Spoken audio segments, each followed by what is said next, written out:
My heart keeps bleeding. I need you. If I could turn back the clock, I'd make sure the light defeated the dark. I'd spend every hour of every day keeping you safe. I climb every mountain, swim every ocean, just to be with you, fix what I broke. Yeah, no, 'cause I need you to see. You are the reason I'm in the corner, watching you kiss her. Oh, I'm right over here. Why can't you see? No. And I'm giving it my all. I'm not the guy you're taking home. Oh, I keep missing on my own. Why can't you see? No. I climb every mountain, swim every ocean. Ini capek ya. What I broke, yeah. Oh, 'cause I need you to see. You are the reason. Ini capek ya. What I broke, yeah. 24 hours, I need more hours with you. You spent the weekend getting even. Oh, we spent the late nights making things right between us. But now it's all good, babe. Roll that backward, babe, and pay me close. 'Cause girls like you run around with guys like me till sundown. When I come through, I need a girl like you, yeah, yeah. Girls like you love fun, yeah, me too. I want when I come through, I need a girl like you, yeah, yeah. Yeah, yeah, yeah. Yeah, yeah, yeah. I need a girl like you, yeah, yeah. Yeah, yeah, yeah. Yeah, yeah, yeah. I need a girl like you. I spent last night on the last flight to you. We took a whole day up, trying to get way up. Ooh. We spent the daylight trying to make things right between us. And now it's all good, babe. Roll that backward, babe. Lay me close. Yeah, 'cause girls like you run around with guys like me till sundown. When I come through, I need a girl like you, yeah, yeah. Girls like you love fun, and yeah, me too. What I want when I come through, I need a girl like you, yeah, yeah. Yeah, yeah, yeah. Yeah, yeah, yeah. I need a girl like you, yeah, yeah. Yeah, yeah, yeah. Yeah, yeah, yeah. I need a girl like you, yeah, yeah. Maybe it's 6:45, and maybe I'm barely alive. And maybe this is really it for the last time. Maybe I know that I'm drunk. Maybe I know you're the one. Maybe I'm thinking it's better if you drive. Oh, 'cause girls like you run around with guys like me till sundown. When I come through, I need a girl like you, yeah, yeah. Girls like you love funny, yeah, me too. What I want when I come through, I need a girl like you, yeah, yeah. Yeah, yeah, yeah. Yeah, yeah, yeah. I need a girl like you, yeah, yeah.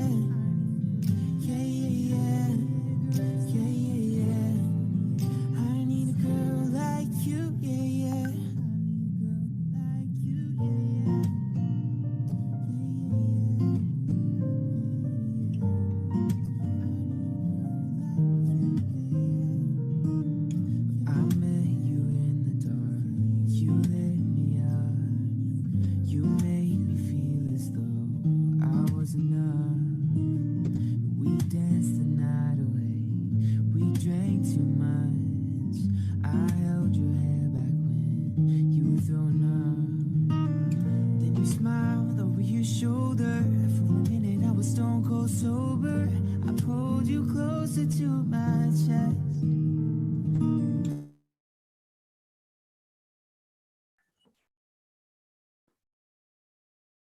Alright, Assalamualaikum warahmatullahi wabarakatuh. Hi everyone. It's already 7 p.m. So let's get started, yeah. My name is Cahyo. I'm going to be your host tonight. So as the host of this event, I'd like to share the agendas today. So let me share my screen. Give me some time. Alright. I hope my screen is visible to you now. This is the rundown of this event today. Yeah. We will have the opening, let's say for 5 minutes, and then we will have a video profile, a profile of our institution, and then there will be a speech from the head of our institution, and then the presenter or the presentation that we have been waiting for. The next, there will be focus group discussion. It's time for you to discuss, maybe to present or to share your opinions with the other members. We will put you into some groups later. And then there will be group presentations. So after you discuss with your friends, the other group members, you will present to the main room. And then there will be Q&A with the presenter. Yeah. And then there will be trivia quiz. In this quiz, there will be prizes. So prepare yourself. Yeah. There will be prizes here. And there will be today's speak for 5 minutes. Before we close, we will have photo session. All right, that is the rundown of this event today. I hope you are all excited. So without further ado, let's jump into the first agenda, which is the opening. As the host tonight, let me officially open this event by showing you the video profile of our institution. Enjoy.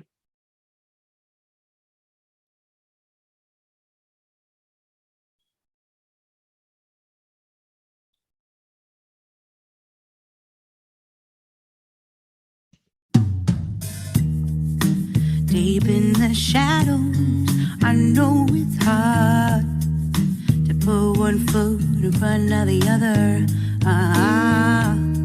So far as the echo, where do we start? You can learn to discover a million stars.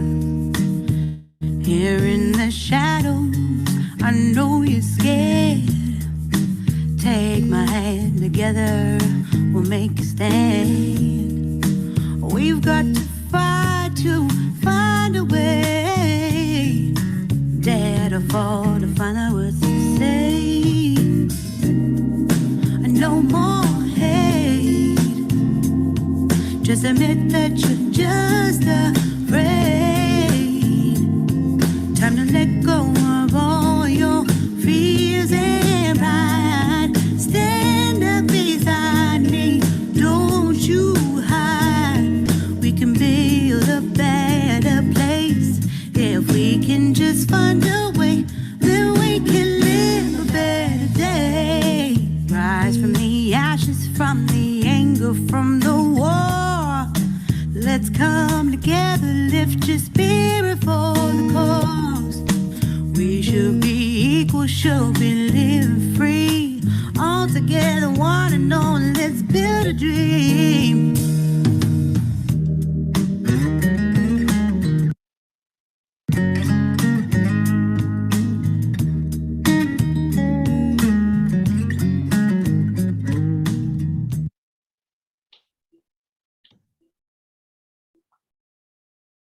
All right, now it's officially opened. Yeah.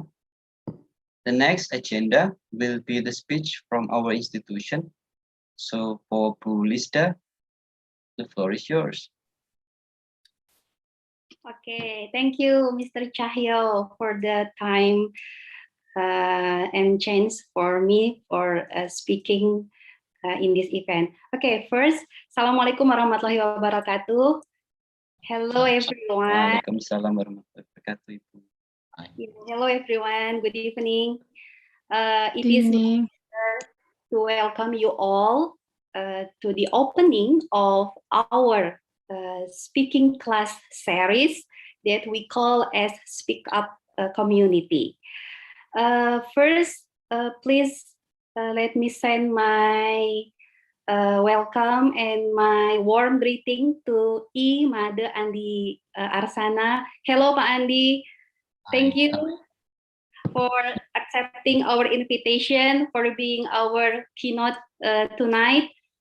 I knew that Pak Andi is a lecturer of geodetic engineering, geodetic department of Gajah Mada University.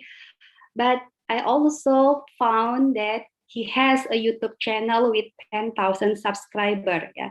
He is a lecturer, but he has many subscribers. And I watched some of your video in YouTube channel, and I found that the way you give your the way you provide your video is in a very casual way. So tonight we have a very nice speaker, also in line with our topic tonight. And secondly, I also would like to send my big thank you to Miss Henny and the team. Thank you for organizing tonight's event.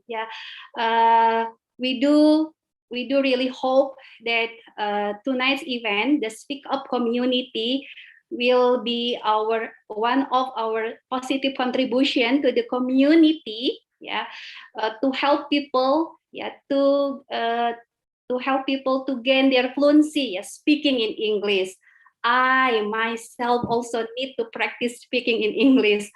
So everyone, please enjoy our event tonight. And also, I really hope that you will join us again for the next agenda.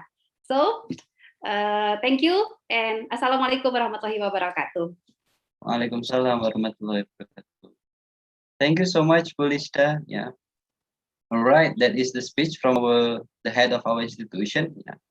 Well, basically, she has done some of my jobs, which is introducing the speaker. Yeah. So this is the moment that you've been waiting for, guys. So we have a speaker, a really famous speaker, well-experienced public speaker. Yeah. He has spoken in many different countries, in all 5 continents. That's why he is bringing up the topic of dealing with different audiences. Okay, well, he will be speaking for 20 minutes, so please listen attentively. Here, I would like to welcome the one and only Mr. Imade Andi, PhD. Mr. Imade, please. Thank you very much, Mas Cahyo. I hope everybody can hear my voice clearly, right? Can you give me a thumbs up if you can hear me? Thank you very much. Yes, we can hear you. Thank you very much once again, Mas Cahyo. Also, Mbak Lisda for very nice introduction and also warm welcome. I also would like to thank Mbak Henny, my longtime friend. We were at the same faculty in UGM back in. We should not mention the year because if I mention the year, it would it would be a little bit embarrassing for us because I'm old. Not you, Mbak Henny. You're young. I'm older than you. All right, everyone. This is I don't know what to say because this is a very unique opportunity to be invited as a speaker in an event or in a forum where I am not actually officially an expert. So if you invite me as, for example, an expert in maritime boundaries, I would have been much more comfortable, honestly, but this is public speaking. But anyway, I will treat this as an honor, also as a place for me to learn, because we have to keep learning. I think you agree with me, right?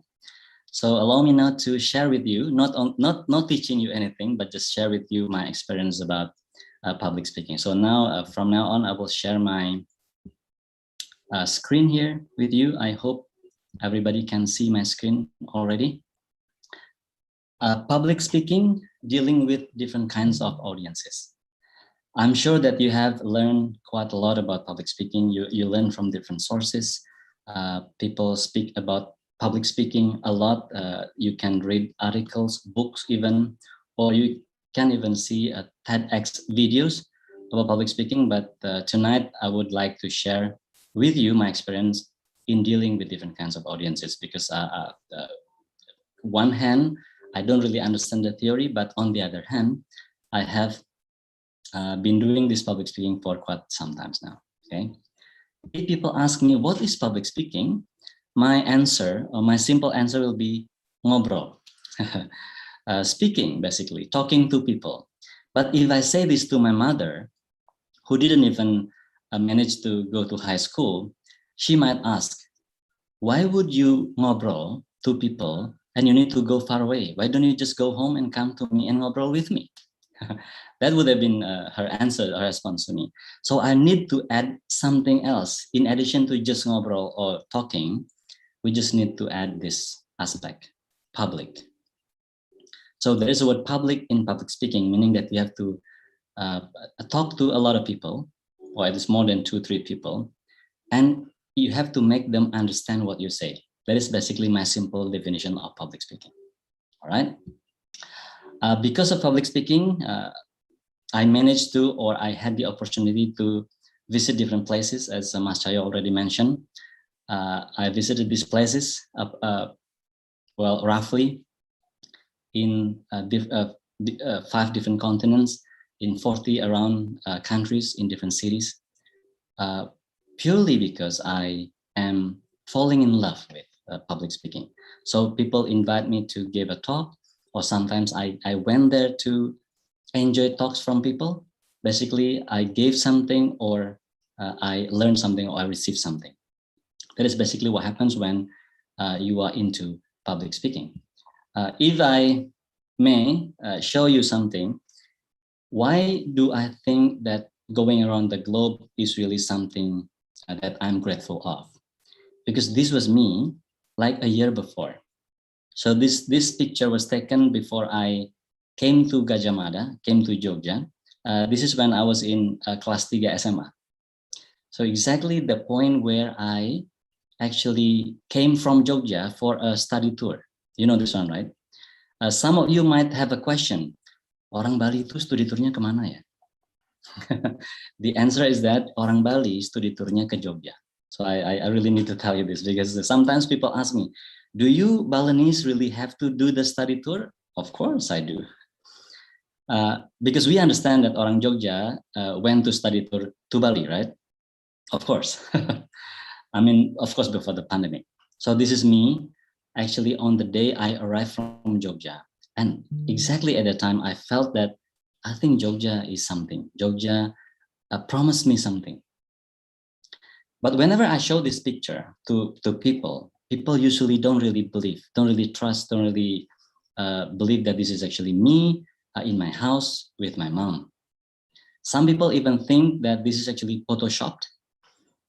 Some people even ask me how to create that koran-koran effect behind me. It is not. Do you think it is photoshopped? By the way, okay. I have to admit this is actually photoshopped, because this is the real picture. Of course, I'm kidding. I'm trying to make fun of myself, but I just don't know which picture to show. I should have shown this, but I don't think this is a good one. Do you think this is a good picture? Yeah. Well, I'm not sure. We don't really need to talk about whether this is asli or not, whether this is doctored or not. This is I just keep it as my own secret. Okay, my friends. Now I would like to give you some tips of public speaking. First, if you pay attention to what I did, I always do the public speaking in such a way of storytelling. I didn't really give you tips 1, tips 2, tips 3, 1, 2, 3, or you should do this and that. I just deliver in such a way that it is a storytelling. One figure in the world that really I really admire is Obama. He's very good in telling stories. So in order for you to give to deliver messages, you can actually do it in such a way in a storytelling. And I think Obama is really, really good in doing that. So if somebody came to me and asked, teach me public speaking, or teach me how to create an animation for my public speaking, or how to create a good PowerPoint for that, my first question would be, you should not learn how to do PowerPoint first. You should learn how to tell stories first. So this is, in my opinion, the very first thing that you really need to do. You just have to learn how to tell stories without any other aid, without any other assisting tools, okay? That first. Second, when you have the story, you just need to build the story into a full story, into a complete story like what I did here. And then you transform it into PowerPoint. So you don't do PowerPoint first and then try to tell the story about PowerPoint. Because public speaking, in my opinion, is telling stories, and then PowerPoint will help you to tell the story. Public speaking is not explaining PowerPoint. I hope you got my point. Because we saw a lot of things happening like this. They don't tell story, they're just explaining their PowerPoint. In my opinion, you should not do that. You tell stories, and the PowerPoint should help you to tell the story. Third, you should practice. Let me tell you a story. I won a competition in 2018 for a 3-minute presentation. I won the national prize, and it made me flew to Berlin. And for a 3 minutes presentation, do you think how many times I should practice? The answer is more than 400 times. You might not believe me, but it is true. I really have to practice for more than 400 times for a good delivery, only for a 3-minute presentation. I'm sure that everybody knows Ellen here, right? If I say about practice, even Ellen practices. I don't think we doubt the ability of Ellen to do public speaking, because she's one of the greatest hosts in the world, right? I mean, equal to, for example, Oprah Winfrey and others. But when Ellen was asked to be the host of the Oscar 2016, even Ellen needed to do this practice. So what she did at the time, you can Google it, by the way, you can see it in YouTube. Ellen came to the venue 1 or 2 days before, and she did all the practice, all the rundown. And if you see this picture over here, the paper over here, the paper is actually a simulation of the name of artists or actors or actress who will sit down there.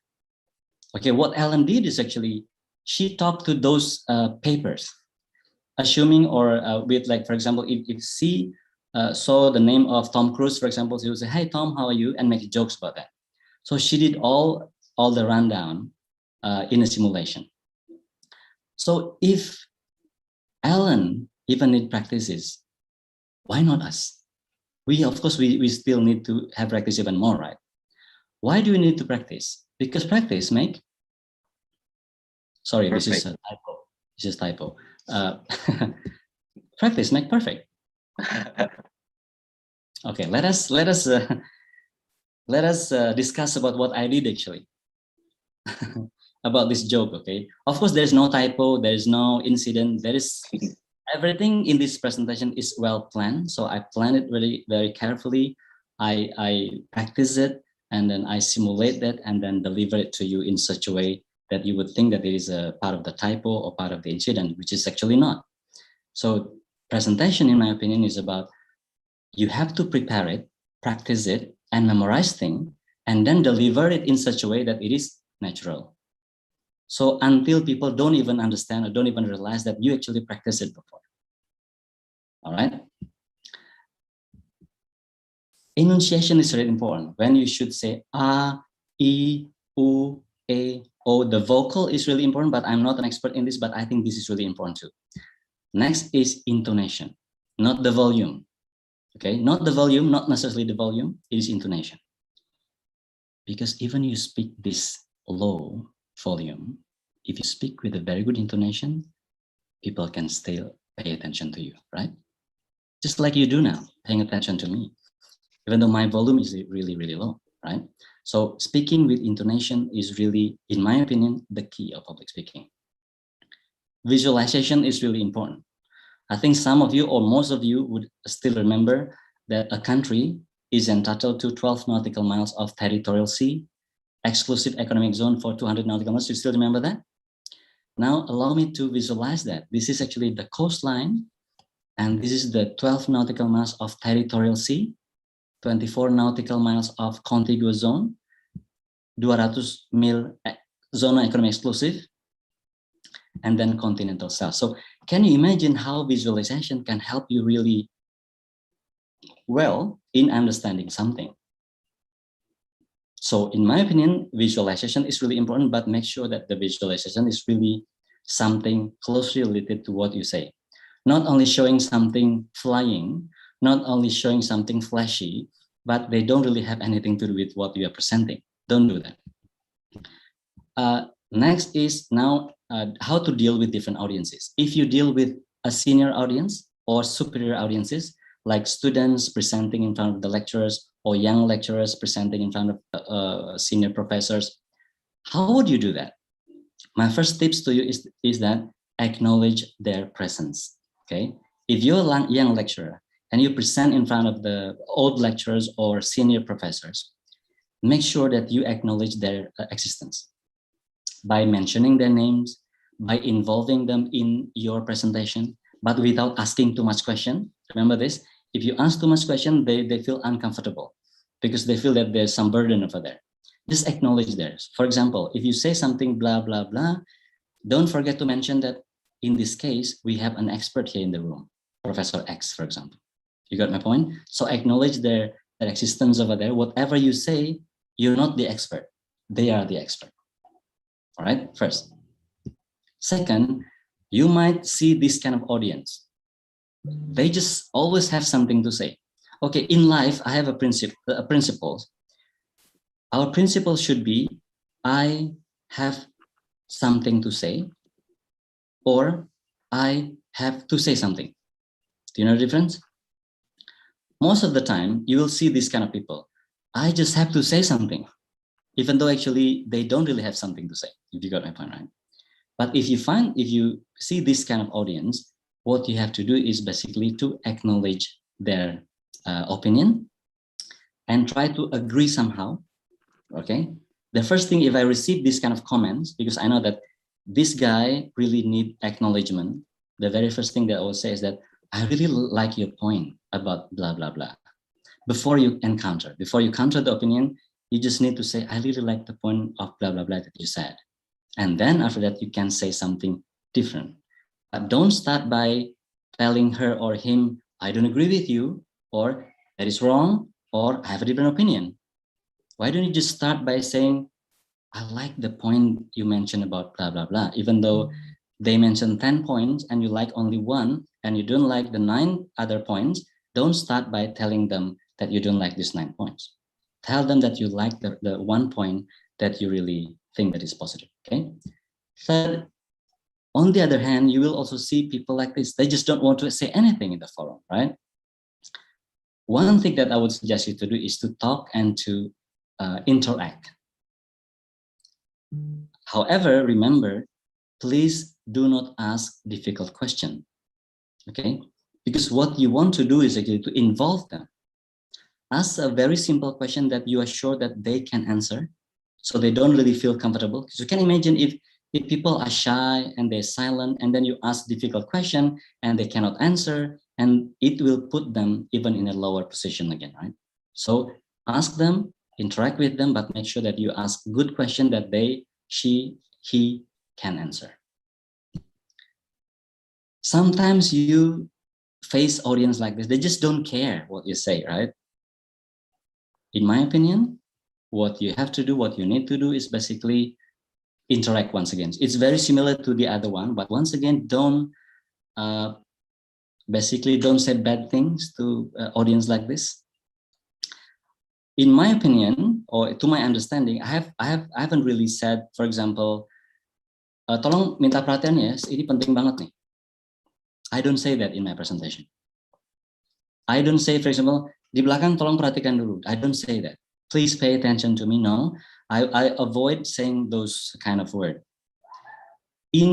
Instead, I would say something to this audience who are not paying attention to me, but in a positive language. Like, for example, I think your shirt looks really nice. For example, is a very different topic, nothing to do with the topic that you are saying, it can be a good thing too. So as long as it's positive, do it, right? Next will be, sometimes you face culturally sensitive audiences. For example, if you speak in India, you have to be careful in touching cows, topic of cows or sapi, right? Because they don't eat cows over there. Don't make joke about this. If you talk, for example, in Arabic or Islamic country, you certainly know better than I do what not to talk about and what to talk about. Okay, so culturally sensitive audience, you really have to pay attention. So that's why if you want to deliver something somewhere, you just need to prepare not only your topic, but also the understanding about the culture in that country. It's very, very nice to understand this, because this will help you to interact and to connect with people. You will also face this kind of politically sensitive audiences. Close to the pemilu, this usually happens, right? You know, Jokowi, Prabowo, things like that. I will always advise myself not to touch this kind of issue when it is very hot, right? So you just want to make sure that you know the position of your audiences, or if you don't know, don't assume. Don't assume that they like Biden or they like Trump, for example, in America. Don't assume that. So if you don't understand, if you don't know, don't touch it. You better not to play with any political sensitivity like this. All right? We can discuss about this later on. Okay, dealing with K-popers. This is just one example. Okay, why do I need to touch upon K-popers? Because my daughter is a K-popper, and now I'm dealing with students who are, a lot of them K-popers, if you know what I mean. So in my opinion, it is always good for you to understand. It doesn't mean that you have to like K-pop or like whatever culture. You don't have to like it, because you have to be yourself, right? But it is always good to be open-minded. Me, for example, because I understand that most of my students like K-pop, it doesn't hurt for me to learn about K-pop. At least I know some 2, 3, 4 terms about it. At least I know the word like fandom, ARMY, BTS, Bling. Oh, I know a lot, right? No, I mean, I'm actually, I learned too much about K-pop. So, if you know this term, and then imagine when you face a crowd, like 100, 200 crowd, and then when you say this term like, di sini ada yang BTS fandom nggak? Or ARMY angkat tangan, those kind of word, very simple, and then that will make the crowd crazy about you, okay? Because they think that you are in their side. You got my point? Even though you don't really understand too much about K-pop actually, right? So you just give some hint, and they will play with their own imagination that, oh, Pak Andi keren banget ya, dia tahu K-pop, padahal nggak juga. Right? And last but not least, allow me now to conclude or wrap up my presentation. A public speaking should be emotional. If you pay attention to what I said earlier, how I delivered it, I just delivered it in such a way that I enjoy myself, right? When I would like, when I want to say a little bit louder, I said it louder. When I want to laugh, I just laugh. When I joke, I just joke. So I bring this emotion from inside me to everybody without any hesitation. That's important. Second, it has to be novel, meaning that you just have to say something new or something useful for the audience. So when you prepare a presentation, think about this. Don't say just something regular that everybody already knows, right? So it has to be something new for the audience. And the last thing is it has to be memorable. Emotional means you just have to unleash the master within. Jangan jaim. Show it to everybody. Second is the power of storytelling. We talk about this. And the third one is you have to have the conversation. Even though I don't ask much question in my presentation just a few minutes ago, I think you feel that I'm talking to you, right? I build a connection with the audience. Okay, that's mean the conversation. It doesn't have to be a verbal conversation. It can be your eyes, it can be your smile, it can be your act. Novel, it has to be, you have to teach something new. And then a jaw-dropping moment. You just have to say something funny or something hilarious or something sad, whatever, but it's jaw-dropping moment. If you still remember about my joke about Dian Sastro, for example, I'm sure that it worked really well. That is a jaw-dropping moment in my opinion, and it should lighten up. Lighten up doesn't really mean, it's not always mean that it has to be something new, but if you think that, oh benar juga ya apa yang diomongin Andi ya, that is something lighten up. Actually, you know it already. I just say it again. So confirming what you already know is something really good to do. Okay, in a different way, of course, in a different way, so that iya benar juga ya. If you think that way, and then it's mean you lighten up. Memorable, don't be too long, not to be too long. And then multi-sensory experience. So you have to entertain all the sensors, eyes with good visual, ears with good voice, good jokes, for example, and heart with a heartwarming information, things like that. And the last thing is you just have to stay on your lane. Don't go too much to the left or to the right. Just stick to what you have prepared. Don't say too many things, all right? If you think that delivering good public speaking is impossible, you might need to change your mindset and read in a different way. I am possible. Thank you, terima kasih, mari kita diskusi. Mas Cahyo. Right. Pak Andi, it is really full, yeah, I think inspired. Yeah. Thank you. Thank you so much. Yeah. All right. This led us to session, which is the focus group discussion. So the committee or we have assigned you to different breakout rooms. So later, please join the breakout rooms and you will be accompanied by our facilitators. So if you have further questions, please ask them. Yeah. And I'll be staying here with Pak Andi, yeah, in the main room. Right. So for the participants, please hit the breakout rooms feature and then enter the breakout rooms, meet your new friends. Thank you.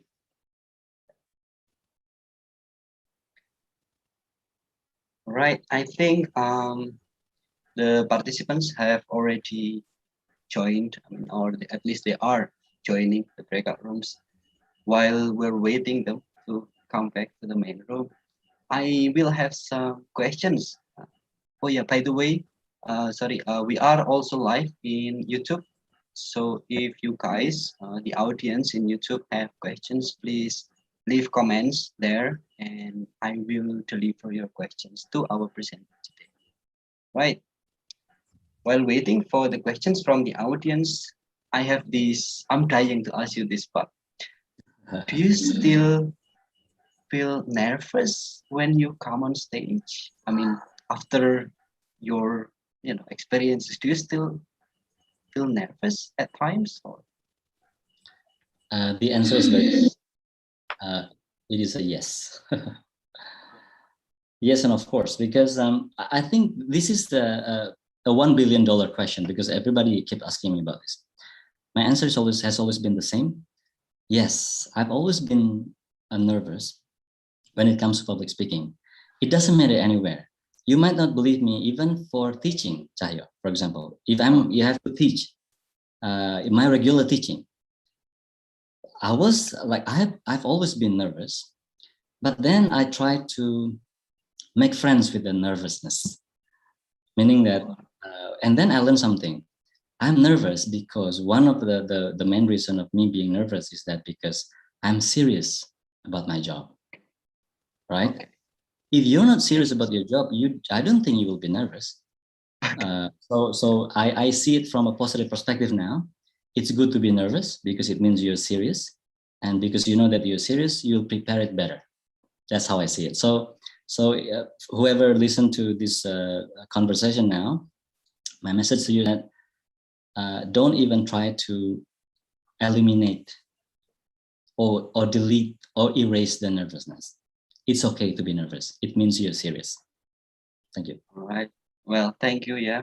And then maybe you have told us about the preparation time, and you have told us about the emotional. You have to be emotional. You have to be. You have to practice a lot, and then you need to use the visualization and others. But do you have some kind of ritual, like the minutes before you jump on the stage, or maybe online speaking like this? Do you have any specific ritual for that? to get rid of the nervousness. I mean, Thank you, Mas Cahyo. One thing that I would suggest everybody is that it's always better for you to prepare yourself ahead. Okay, I know that this is easy to say, but not easy to do, because most of the time we are a very last minute person. I am also sometimes like that, because I don't know why. Because sometimes we just get the brilliant ideas actually a few minutes before the deadline, right? It happens to a lot of people, I think. So be careful with that habit. I always advise that you just have to do it way in advance or ahead. But my rituals before that is I usually take a few minutes break, convince myself that I have done my part. I've done my preparation. It doesn't really matter how long, but I have done it. I mean, considering the time provided, I've done it. And then my focus now is to deliver it, as per I prepared. You got my point, right? Because sometimes if people ask me, what do you think a successful public speaking is? My answer would be, if you can deliver it as per your practice, that to me is already successful. Okay, right. so it means that if you know that you practice like 1, 2, 3, 4 times, and then you can do exactly the same or at least similar to that, to me is already successful. Okay, I don't really compare myself to Steve Jobs or Obama or Pak Jokowi. No, I just compare myself with my practice. Okay. So once I do it, saya sudah berhasil. All right. Okay. Thank you, Pak. I think I got the point. Can I say that you make peace with yourself, yeah? After you have prepared, then make peace that, okay, I have done my part, yeah. Now it's the time to deliver. Right? That is a good. Yeah. Okay. The next question, that first question was actually my personal question. So the next question I would ask you maybe more about the experiences. Do you have, let's say, best moment and worst moment when you deliver your presentation abroad, especially because we have no idea, not as much as you do, at least. I had actually quite a number of experience which I like. One of them is when I presented for, I can say the first time, in an international conference. It was in Sydney back in 2005. So it's way back, long time ago. Sorry, 5 or 4. See, I don't even remember. It's a long time ago. But one thing about that is because I was new. It was actually my first experience. So what I did is I did my part in preparing myself was really, really hard. So I was hard to myself at the time. I prepared it really, really well, in my opinion. I mean, really, I was because I was nervous, right? Remember this, because I was very serious, but I was nervous, and I practiced everywhere, like anywhere.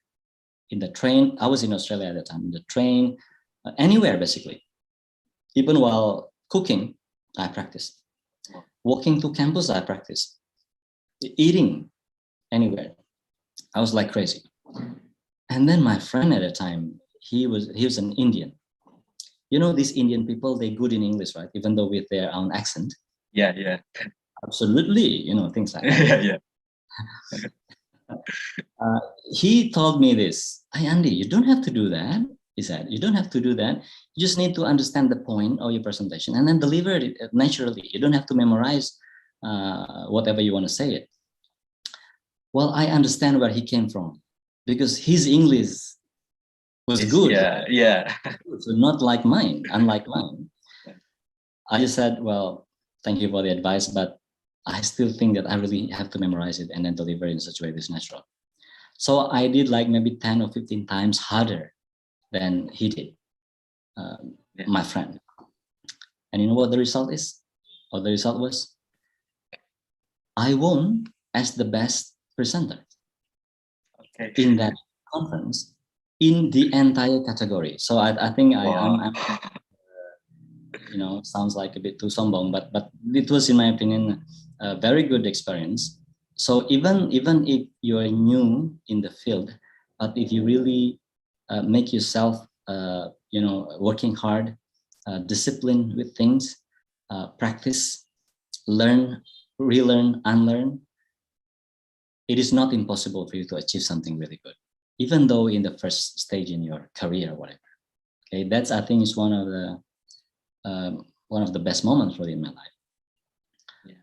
Not so good moment, there are a lot. Okay. For example, there's a time where you just feel blank, right? Okay. This is actually a very common, things to happen when you memorize something. You got my point? Yeah, So if you memorize something, but you don't really understand it that much, that's very dangerous. So you just get blank. You don't know what to say. And then, in that kind of situation, you cannot control yourself. You just quiet. And then maybe 1 or 2 minutes, you then try to pick up. In this moment, what helps you the most is understanding. So that's why I really encourage everybody to understand whatever they are talking about, not only memorizing those texts or those script. This is two different things. So when you're blank, those understanding will help you a lot. That's my advice. Thank you. All right, thank you. Well, that's actually the question from one of the audience in YouTube. Yeah, one of the comments saying that, "Hi, Pak Andi, have you ever lost for words on stage? What did you do if that ever happens to you?" That's Right. the exact question.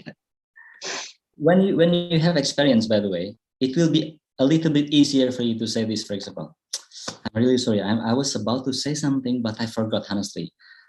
Let me get back to this later on. Something like this. If you're already mature enough, you'll be able to say that. But Yeah. if you're a true beginner, jangan kan ngomong kayak gitu, udah blank aja udah. So yeah, I mean, experience will teach you, time will also teach you. So my simple suggestion is that don't give up, just do it again and again. It's okay not to be okay.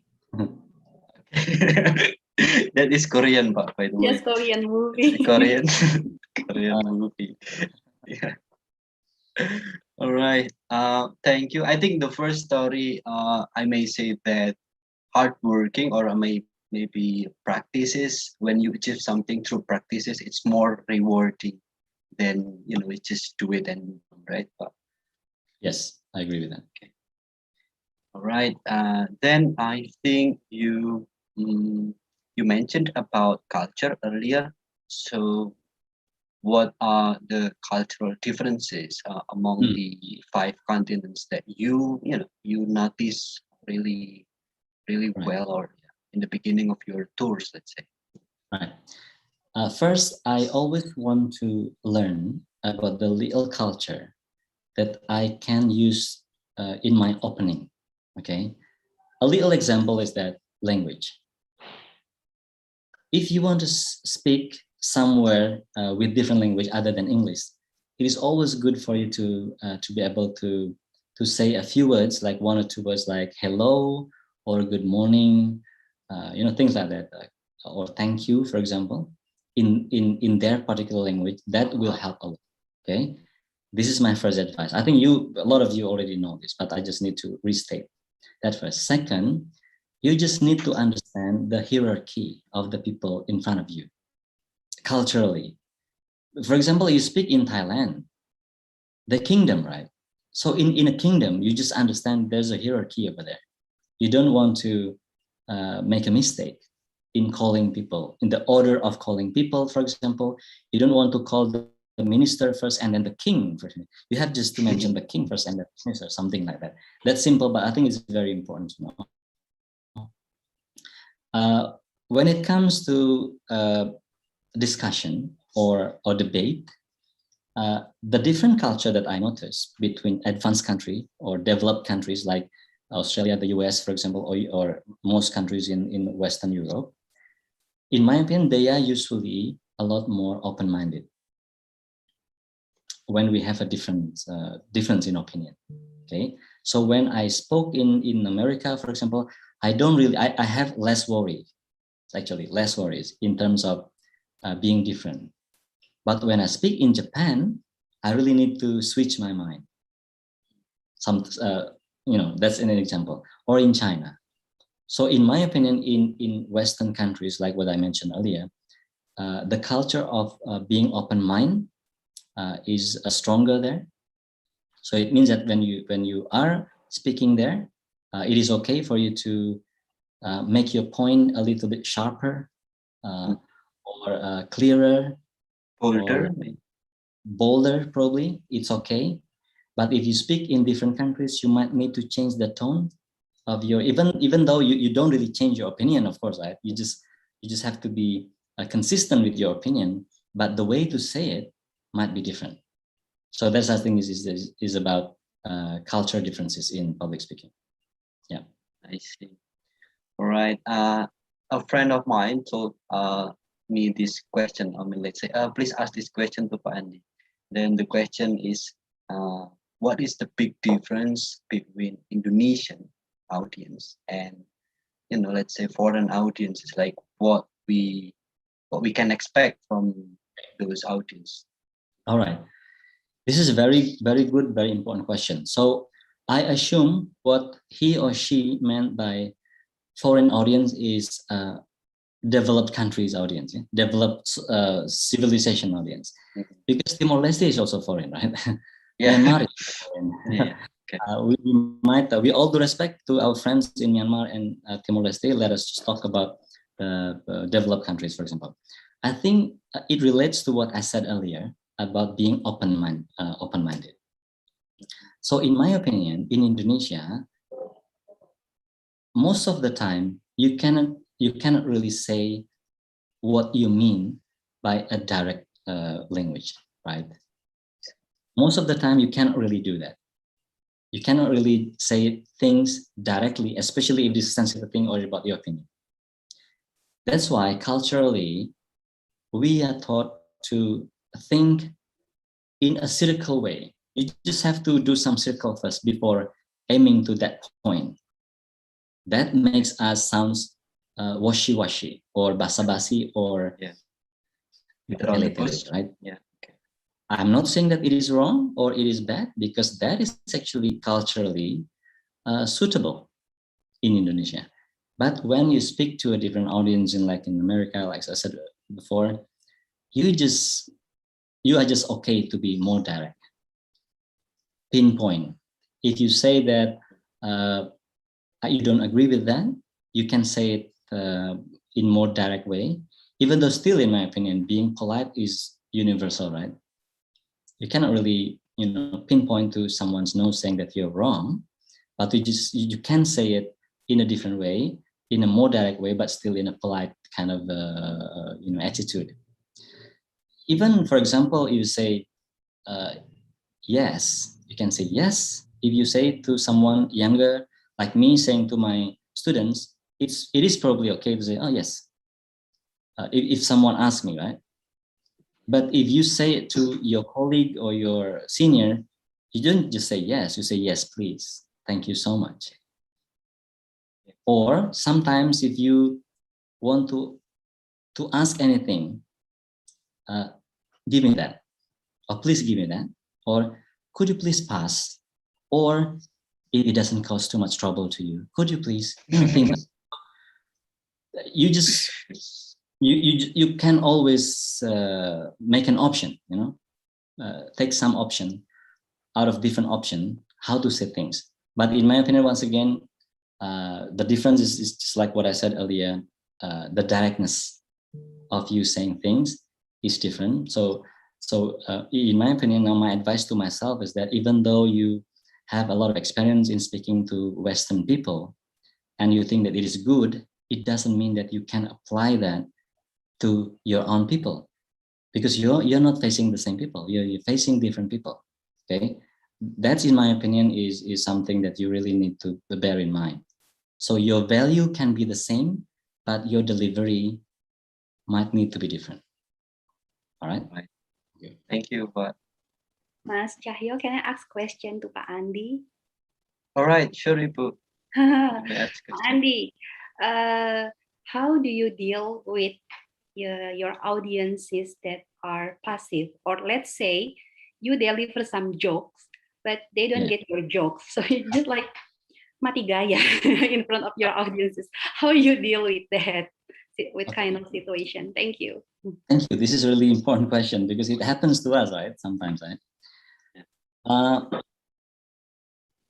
Well, I learned from stand-up comedian, especially Panji, because I somehow admire him in terms of public speaking. In stand-up comedy, there is a term we call LPM, laugh per minute. So you have to design how many laugh do you expect in 1 minute of jokes, right? If you remember what I did about jokes, remember when I showed to you a picture of me and my mother?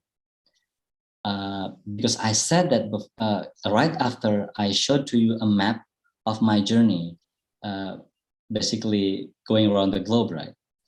Yeah. That is actually the peak of my achievement, if I may say. And then I drop it into the picture of my mother. So from up, I drop it, showing you the picture of my mother, which means that I play with your emotion. Okay. When I showed that picture, I expect that you would feel that, hey, this guy, there is a haru biru, something like that. There's a sadness, or you will remember your own mother or father or parents. So from a high emotion into very low emotion. But I will not keep you over there because I showed you in a few seconds after that the picture of those Chloe. Yeah. You got my yeah, so yeah. Up, down and up again. So basically, I break your expectation. That is the key of comedy. Mm-hmm. But people will think that the Chloe is actually the punchline, right? The last punchline.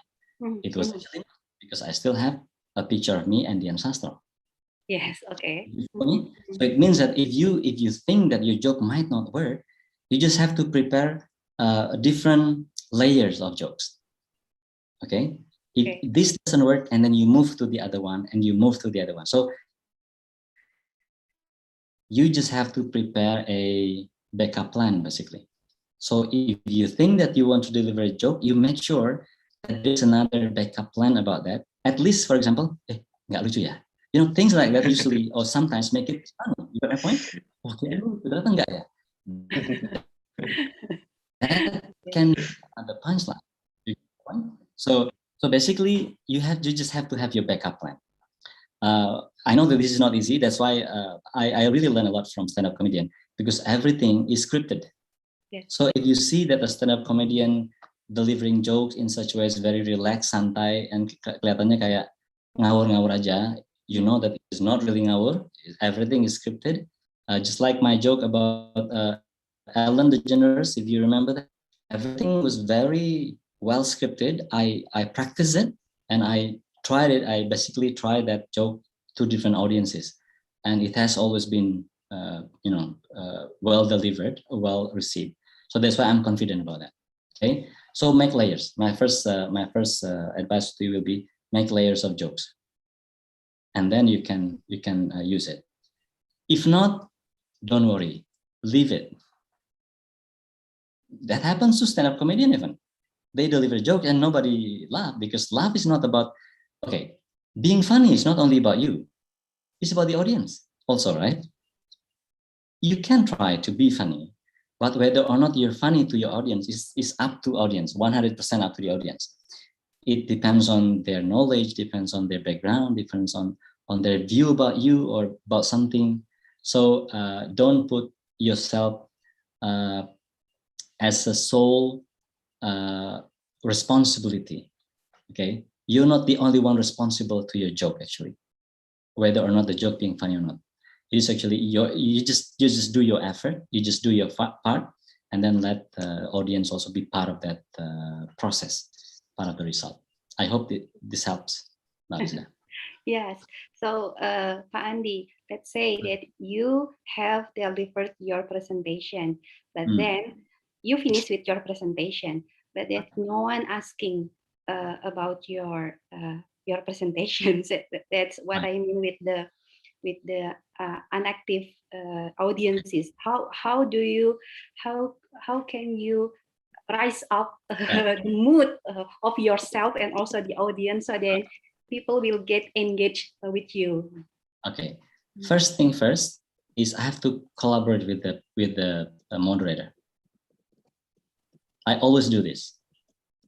I give the message to the moderator, before with Mas Cahyo, for example, we had the meeting, right? I gave him some hints what you can ask to me. Remember, Mas Cahyo, you remember this? Yes, yes, yes. So you planned it already. Not exactly the specific question, but at least I give him some hints, meaning that that is also what happens to me and moderator. Okay. I said, so if there is no question from the audience and you still have time, because I want to save everybody, actually. I want to save me, myself. I want to save the panitia. I want to save the event, right? Because if the event doesn't have any question and you still have a lot of time, yes, somebody has just need to do something about it, right? So I asked the moderator, you later on can ask me this, and this. So I give the moderator some opportunity and also task, if I may say, to ask me question. That you can do if possible, okay? If not possible, meaning that, for example, you give a talk without any moderator, you cannot really ask any help from anyone. You are the one should ask question. Sometimes it doesn't have to be in line with what you talk about. Remember, I made a joke earlier about your shirt, your bag, your glasses, as long as it is positive. Don't touch anything sensitive like kulitmu kayak kusam banget sih. Something positive. I really like your bag or your book. Like it's a classic book, things like that. This is very useful or it is effective when it is an offline session, right? Yes. If it is an online session and you still see someone, you can ask, for example, is there anyone from Bali here? If there's a crowd is really big. Is there anyone outside of Jogja? How is it going over there? Well, how's COVID? How's your internet over there? Okay. It is always safe to ask that kind of question. So meaning that you just prepare a question that will not intimidate people. Okay. You don't have ask a bad question. I've always done that in my lecture, for example. Before I begin the lecture, I always ask them, if you feel comfortable, you can turn on your camera. Let us have a chit chat for a bit. But of course, I don't ask them about what did you learn from my previous lecture. That kind of question is very. Don't ask that question. How's in Kalimantan now? How's in Madura? If they're from Madura, for example, how's COVID over there? Do you think your family is good? You can cope, this kind of thing. So first, they feel that you're comfortable to talk to. Second, they will think that you care enough to their genuine issue, which I think it will help them to also be in a close connection to you after that. Yeah. I hope that helps. Yeah, thank you, Andi. So here you mean that we need to find the connection with our audiences. Yeah. That is very true. Yeah. Thank you. Pleasure. Right. Yeah. Thank you both the question and the answers, Andi, Budista. I have another question from YouTube. Yeah. From Mas Keo Adinugraha. Hi, Mr. Andi. I have a question here. Do you always write your topic into paragraph before you move into presentation? And then how long you arrange it? And is it in storytelling form, or I mean the paragraph? Okay. In the last couple of years, maybe 2-3 years, I no longer write it in a complete set. Okay. What I did is actually to write it in a array of topics, but in such a way that it is flowing well. You got my point, right? Because sometimes my mistake or our mistake is that we think that we are good enough, so then we write only bullet points, But then if the bullet points don't really shape into a complete story, you're in a big danger. So you will feel that you're just jumping from one slide to another slide without a coherent story. So if you are a beginner, I really suggest you not to do that. Don't only do the bullet points. You just need to do the paragraph. So in such a way that is flowing really well. So even, for example, this is my test actually. You just need to write it down. And then after that, if you read it, or if somebody read it, they will understand already without you presenting it. You get my point, right? So this has to be a very nicely flowing story. That's what I did at the beginning.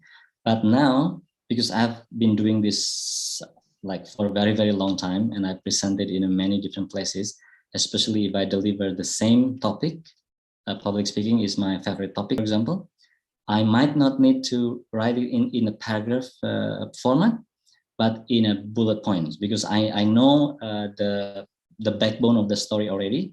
I just need to change it somehow to suit the requirements from the committee, for example.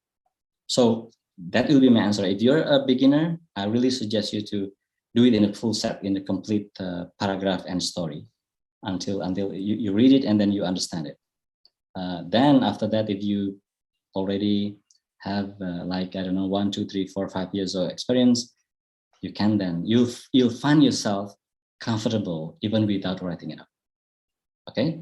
If you ask me like how long, well, the presentation I just told you about when I did my presentation for a competition in Indonesia, and I won it, and I flew to Berlin, if you remember that.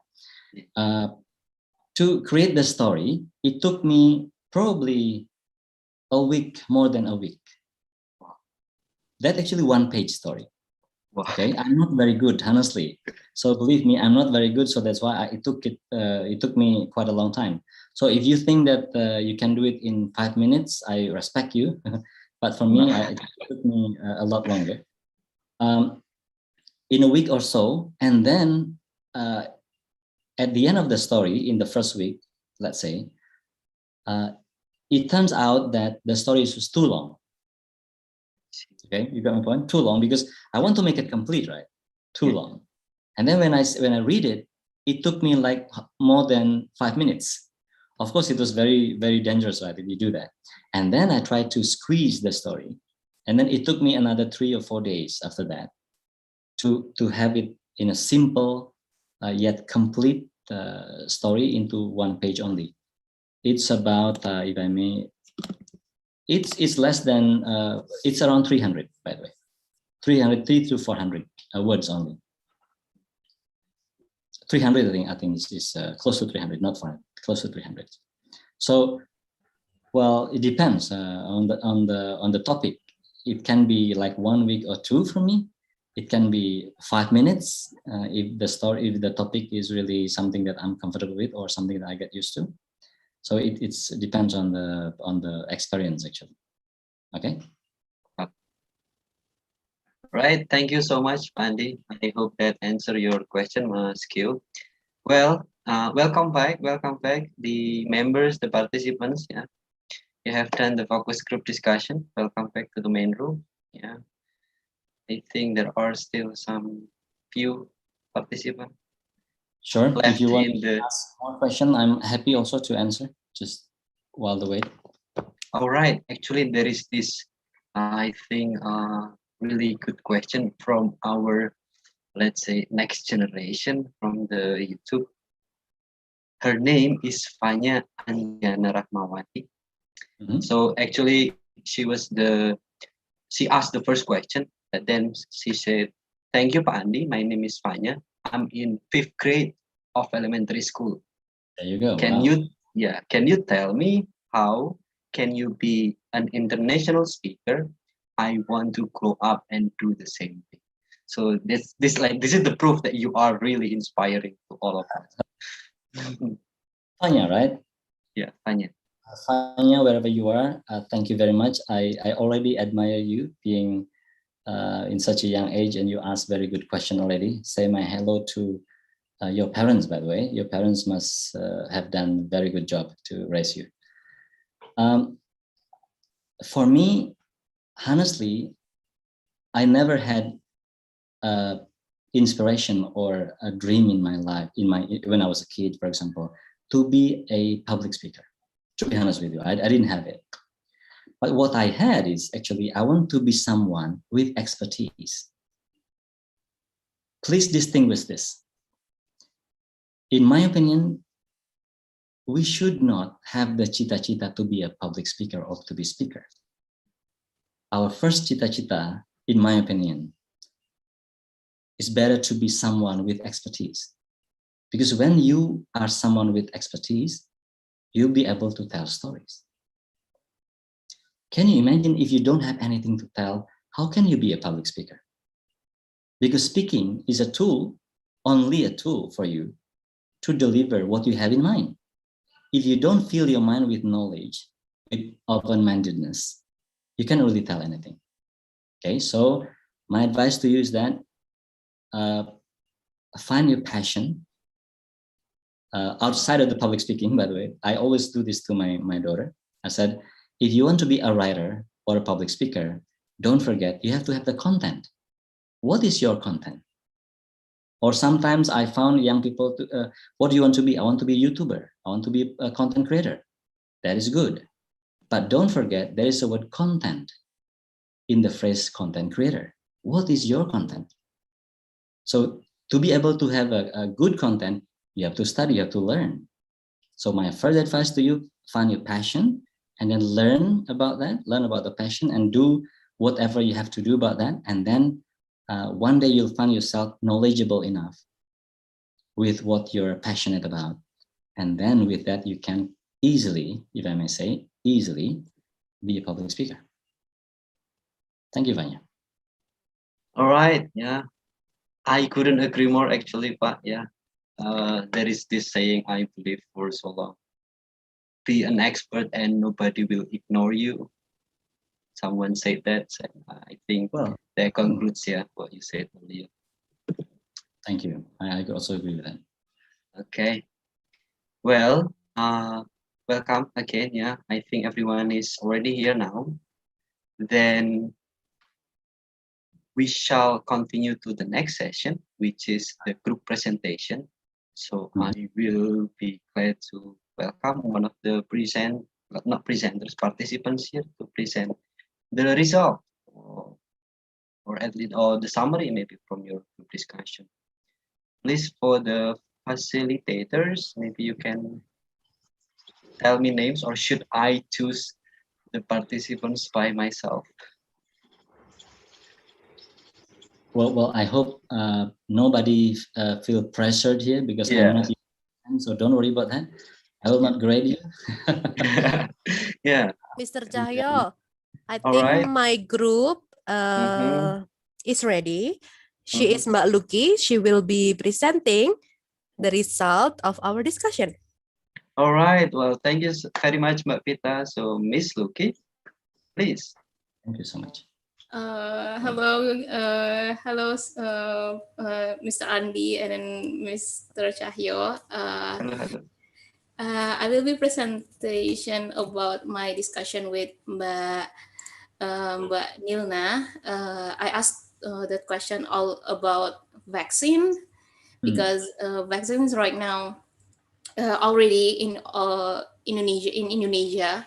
So yeah. Because I asked because in Indonesia they have two types. The first one is they didn't want to get the vaccine, aka anti-vaccine, and then another one is already want to get the vaccine. So that I asked to Mbak Nilna and then Mbak Pita, what do you think about that? And then some people that and then Mbak Nila say. I want to get the vaccine, but you know, ID card. She from Kalimantan, so she didn't get the vaccine right now. So yeah, Mbak Pita, she is teacher in CILACS, so she get the vaccine first. So yeah, and then I think why the anti-vaccine anti-vaccine team is already because they all the after they get vaccine they are die. So that's why another people that say is vaccine effective or not, because they are get some korban. I'm sorry, I speak in Indonesia, so korban. So they didn't want to get vaccine, and then the second is they are afraid to get shot, and then the last is COVID-19 is already gonna be changed. A new variant is COVID-19 Delta. So these people didn't want to that vaccine. Didn't want to get the vaccine. They want to get the new one to secure of the COVID-19 Delta. So yeah, that's we are talk about it. That's why we discuss about that. Yeah. All right. I think it's really interesting. Yeah. Right. Yeah. Question? A comment? May I have a comment, Mas Cahyo? Oh yeah, of course. Yeah. Please, Pak. Lucky, I think you delivered it really well. The discussion. Do you think that there is a nice discussion in your group, meaning that everybody was active, or what do you think about that? In my break room just only 3, Mbak Pita and then Mbak Nila. So we are just 3 to discuss. So discussion is very good, and then Mbak Nila is very talk active about this topic. So yeah, it's very nice to talk with English. And Mr. Andi and she directly idolized you because you mentioned about BTS, because she is a K-pop, so she like falling in love for the first Are you an ARMY or Blinks? Oh no, sir, I'm not ARMY. I just another group. It's called, I think that NCT. Oh, you're a little bit. I mean, is it an older group or a new group? It's a new group after the BTS. All right. See, that's why I don't know that yet. Yeah, it's new because it's a new group. I am actually once. Okay. If you don't understand what I said, you better ask your friend why this is funny. Because I'm very interested because maybe older than me didn't want to talk about K-popers. So yeah, because awkward talk about it. Maybe when I will talk about K-popers with my mom, something she's like, "What are you talking about? They're just another country, and then you must have real life. You are in here." But another way, I think that K-popers is motivate me because they're the trainee 3 years, 4 years, and then more than that, and then they are debuted with their song, and then their song is very popular. So yeah, that's motivate to be the great person, and then to be nice to other person. So yeah. Okay, Mas Cahyo, please. Okay. Thank you, Mbak Lucky. Okay, since considering the limited time, I will only choose another person. This is Mr. Rizal from room 2. Hi. Mr. Rizal, are you there? All right. Yeah, well, Mr. Rizal, please. Yeah. Thank you. I'm from. We were in the same room with Miss Henny as the facilitator, and then it continued by Mr. Yuga and we have talked about how to our experience speak up in front of audience, and I was in the same room with Khalifa, Justicia, and my Surya. We have discussed about the how do we present to the audience, how do we present to the audience, and then we have all of us, we share about Justicia as a psychology, and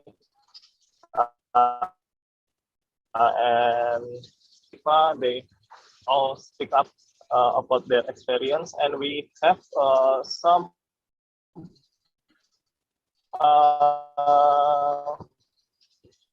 point that sticking to public space. I mean, in public speaking, we have to put some point like how do we deliver the we have to deliver our topic clearly, and it can be accepted by our audience. And also we agree in tell us that we have to put some intonation, and we agree with that, because if we talk loudly but it has no intonation, our audience will not know when they have to take the point of our speak. I mean, if we talk about something interesting, or my background is an engineer, civil engineer, and if I talk about building, and then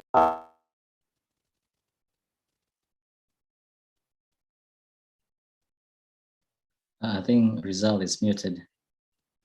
Yeah, I think okay. how I think he left. we build Okay. about the resistant building, and we mean sorry. If we talk about how to build earthquake resistant building, and then we put the louder intonation at the some point of that, our audience will be understand if that is the point of the topic. All right. Thank you, Mas Rizal. Yeah. Thank you so much. Yeah. I wish we have more time to give. And also, yeah. Thank you. Thank you, Mas Rizal. Okay, so much. Very good. Pak Andi, do you want to comment on that, or? I think basically Mas Rizal has successfully summarized what I said. Okay. In a short summary, which is very good. Okay. One thing that I still need to learn. What you need to do from now on is to practice. I always do that. Practice, record myself, and watch it again. Practice, record, and watch it again, and then revise. All right. Thank you. Right. Mas. Okay. Thank you. Well, we will move on to the next session, which is the Q&A. I will only open three participants who can ask questions directly to Mr. Andi here. So please use the Zoom feature here to raise your hand. Yeah, ask question. First, Pak Inus Eka, Pak Sriwitodo, and then Mas Didik. Okay, three people, yeah. Pak Tinus, Pak Sri, and then Pak Didik. All right, Pak Tinus, you can go on with your question, Pak Tinus.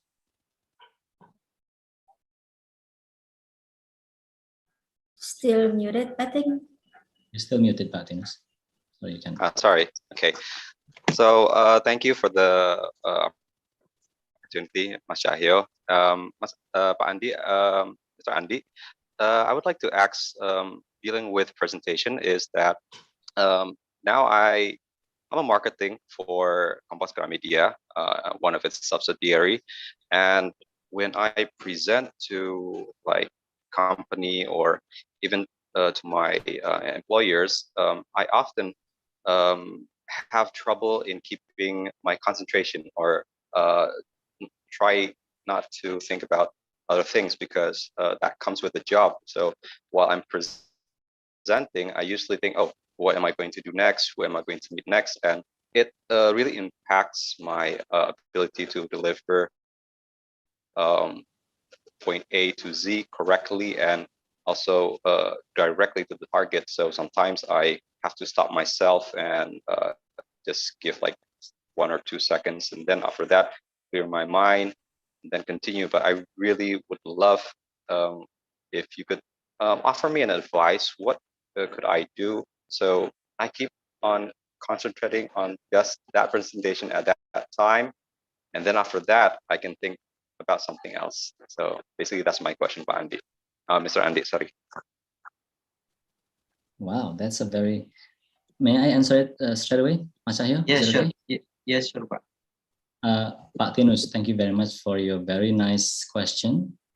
One thing that I would like to say is that I don't think you need my advice because you are very good already. I can tell that you're from marketing, right? Everybody can tell, right? The way he poses his question, the tone, the the color of your voice is really nice. You sound like an actor to me. So congratulations on that because you Color of my already, hair too, Pak. you already have those modal, yeah. So all basic requirements for a public speaker, you already have it, even more than that. You might be better than I am, but because you asked question, allow me to share with you. I enjoy public speaking. There is one key that I understand. I enjoy public speaking. So whenever people ask me to speak, I find it as an enjoyment. All right, so that's probably the difference. Because I'm enjoying it, I don't even think about that I'm working at the time. I'm not even thinking about that I'm teaching at the time. I'm just having fun with myself. So that's why when I'm teaching, I don't think my student will ever found me being lazy or being bored. No, because I'm always energized when I'm teaching, for example. Particularly because I think that public speaking is something that I like. So if you find it already just that way, you like public speaking, I think it will be better. It will be a lot easier for you to detach that public speaking from your job.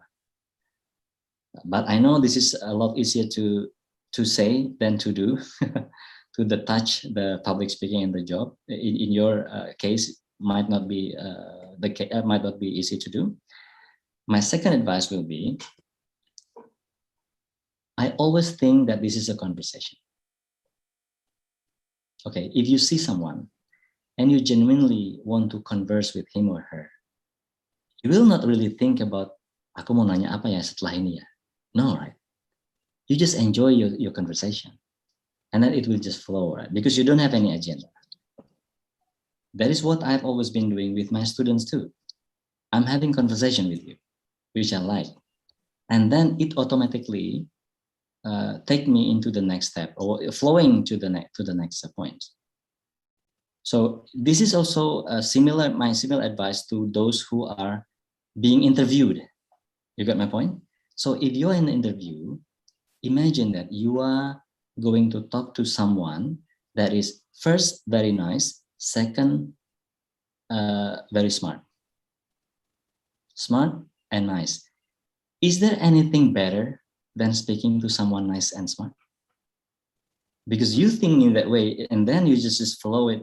I mean, the conversation will just flow, right? Because you show that they are nice and they're smart. So that will be my advice. I know that this is not particularly easy to do, but in my opinion, you don't really have that much difficulties, Pak, because you have your English is super good. The way you say things is very nice. If you sell something to me, I'll buy it, by the way. So don't worry about that too much. You're good already. Thank you. Thank you. All right, I hope that answered your question, yeah, Pak. And then the next question from Pak Sri Widodo. Please.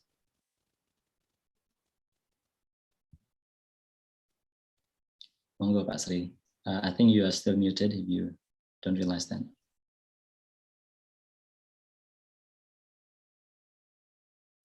Sorry, Pak Sri. Yeah. You're still muted, Pak. You just need to unmute yourself. Sorry.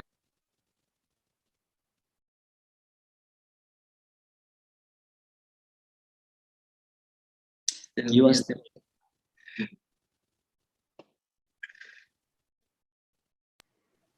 Okay, now it's good. Okay, now it's good. Yes. Okay, thank you, Mas Cahyo and Pak Sandi. And here I have also a unique opportunity that I can join in this discussion and in this nice discussion here. And I was impressed with the presentation of Mr. Sandi. And I have three questions. Yeah, it's just about my curiosity actually. The first is that I want to know if have you ever lost concentration in your speaking when you present something in front of the audience? If you did have this experience, and what did you do to overcome that problems? And the second is that it's just my curiosity again. Have you ever been ignored by the audience in one of your presentation, if any of your experience as a presenter, and how to overcome that problem also? And then the last is that you know that there are two types of person. The one is extrovert and the second is introvert. In your opinion, if these two kinds of person have the same opportunity to be a good presenters, or maybe the extroverts have the better opportunity, because you know that as an introvert person that is sometimes it's difficult to express what they feel. So maybe it will be harder to become a good presenter like Helen, or maybe like you, Mr. Sandi. Okay, that's all my question for you, Mr. Sandi. Okay, thank you very much. Thank you, Pak Sri. First, not that I remember I lost my ideas or mine when I present, but I did actually when I was asked to 1 or 2, 3 questions. Okay, when I present, because I always present my presentation because with the PowerPoint, so I always have the point over there, right?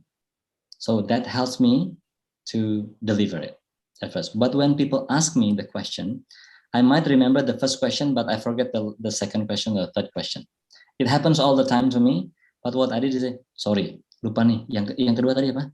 I just act naturally because I'm a human being anyway. So I don't worry too much about that. Second, your questions is about if you now I forget your question. What is your second question? This is now I'm practicing what I'm addressing. Ignored by the audience. Of course, I remember that. See, this is also a joke. I said, of course, I remember that. I didn't actually remember that, but I said I remember that. That is how you build the connection. Not entirely, but if I present, I will always find 2, 3, 4, or I don't know, 30, 40, 50% of them will pay attention to me. But I also sometimes find that there are 1, 2, 3, 4, 5 people who didn't really pay attention to me. I did not pay attention to them. I mean, I did not really use my energy to respond them. I'll focus on those who pay attention to me. I hope you got my point. Because this is very dangerous. The negative energy is really strong. Because even though, for example, you have like 100 people over there, 90 people paid attention to you and only 10% didn't pay attention to you, your mind will be filled with those 10 people, right? This is like when you post something in Instagram or in Facebook. If you have, for example, 10 likes and 5 good comments, so meaning that you have 15 good response. But if you find one comment saying that ini kok jelek banget sih kelihatannya, I'm sure that you will pay attention a lot to that negative comment, right? So my advice is that pay attention to those who pay attention to you. I don't think it is wise for us to, for example, tolong diperhatikan, ini penting loh ya. I don't think it's a good idea to say that in front of people because it only weaken your position. That's my advice. And the third one is your question. What is your question, Pak? The third one? About the introvert and extrovert. Honestly, I don't really have any intellectual capacity to talk about this. But what I heard is that there is always opportunity for people, for someone who is introvert to say things. I'm not really sure if you follow the stand-up comedian. Do you know Dodit Mulyanto? No, I don't know. I'm sorry. Dodit Mulyanto is, I think if you know him, in my opinion, he was somehow an introvert. He's not like Panji, he's not like other comedian. But what he did, in my opinion, in his acting, is he really wrote the script really well. And then he delivered it. So if you're an introvert, for example, pay attention to your script. It doesn't have to be long, but just play with words, curate your words in every single sentence in such a way that will be delivered well. So if you're an extrovert, you might not need to do that, right? Because you just can do whatever you want to do on the stage. But if you're an introvert, you really have to just prepare it better. Pay attention to your words, play with words, rhyme, all funny terms, all sophisticated terms. You just have to pay attention and then deliver it. Your delivery might not be full of act or full of gesture, but that can be also as sharp as the message delivered by those who are extrovert. That's my opinion, but this is not an expert opinion, Pak. So I hope you will seek other opinion from expert. Thank you. Okay, thank you very much. Pleasure. All right, thank you. Yeah. Last participant who wants to ask question, Pak Titik Wiono, please. All right. Thank you so much for giving the time to me. I'm so happy to have this event tonight. I'm Didik Wiono. I live in Sewan, Bantul. Maybe some of you come from Bantul. Thank you so much, Mas Cahyo, and also Pak Andi. You are a great presenter, I think.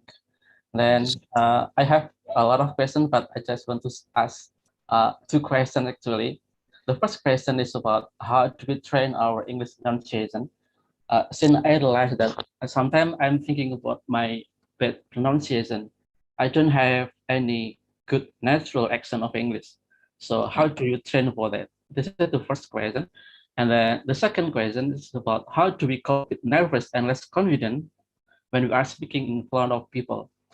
Sometimes I feel that because of my bad preparation or my another participant, but I think how do we cope with nervous and less confident when we are speaking in front of people? Thank you, Pak Andi. Thank you very much, Mas Didik. See, I learned from my previous mistake because I forgot Sri Widodo's question. Why I forgot that? Because I didn't take note on that. Now I'm doing my job, so I take note on your question, so I don't forget that. First is pronunciation. Mas Didik, my advice to you is that I've been to different countries and I've listened to different accent, bad accent, good accent, terrible accent, not easy to understand accent, aneh accent, whatever accent. Because you are from Bantul and I am actually from Bali, we don't have to sound like Harry Potter, right? We just don't have to sound like Harry Potter. Or Gadai mai, I going. That's very Aussie. So what do you think is natural English? How do you judge the English accent is good or not? What in your mind right now, in my opinion, is American English, because we are pretty much exposed to these Hollywood movies, right? So if you go out there, there are a lot of different kinds of accent. Now I don't worry about my accent. I just say it. Okay. We should be proud of our Indonesian accent, by the way. Well, pardon me, you might listen to my English as a little bit of Aussie or American probably sometimes, because I live in Australia for 10 years, so that's my mistake. I mean, don't worry about your accent if you don't really have any exposure. But if you do want to a little bit closer to American or British, I really encourage you to listen to YouTube, watch YouTube. My daughter, by the way, she's now 16. Well, she was born in Australia, but people keep saying this. Oh, tentu saja Rita soalnya lahir di Australia, bahasa Inggrisnya bagus. Hey, what do you mean? Because Rita came back to Indonesia when she was 7 months old. No English. Jangan English, bahasa Indonesia aja nggak bisa. Okay, and this was a joke around my family. My father usually say this to his friends in the village. Aduh, punya cucu nggak bisa bahasa Indonesia. Hah? Bahasa Inggris ya? Enggak, baru 7 bulan soalnya. So why I brought this story? So my daughter, her English now is perfect to me, very good. Speaking, writing. She didn't really learn the English in Australia. She started to learn it in Jogja by listening and enjoying YouTube. And writing is by reading. So read, and then I force her to write. So I always believe that when it comes to English, it's only one key, in my opinion, one key, exposure. If you don't get yourself exposed, you cannot really speak or write English really well. So that's my advice. So first, you don't have to sound like Harry Potter, but if you want to sound a little bit of like Harry Potter or Tom Cruise, Hollywood movies, YouTube is your first friend. Second is about nervousness. Okay, people always ask this. My answer will be, you cannot really get rid of your nervousness 100%. Don't even dream of doing that. Because nervousness, once again, it is a sign of you being serious, okay? But you can enhance or improve your readiness. So this is two things. You cannot really get rid of your nervousness, but you can improve your readiness. So prepare yourself, practice, and so on and so forth. The last point I would like to say is that if you are really nervous, say it. Say it to the audience.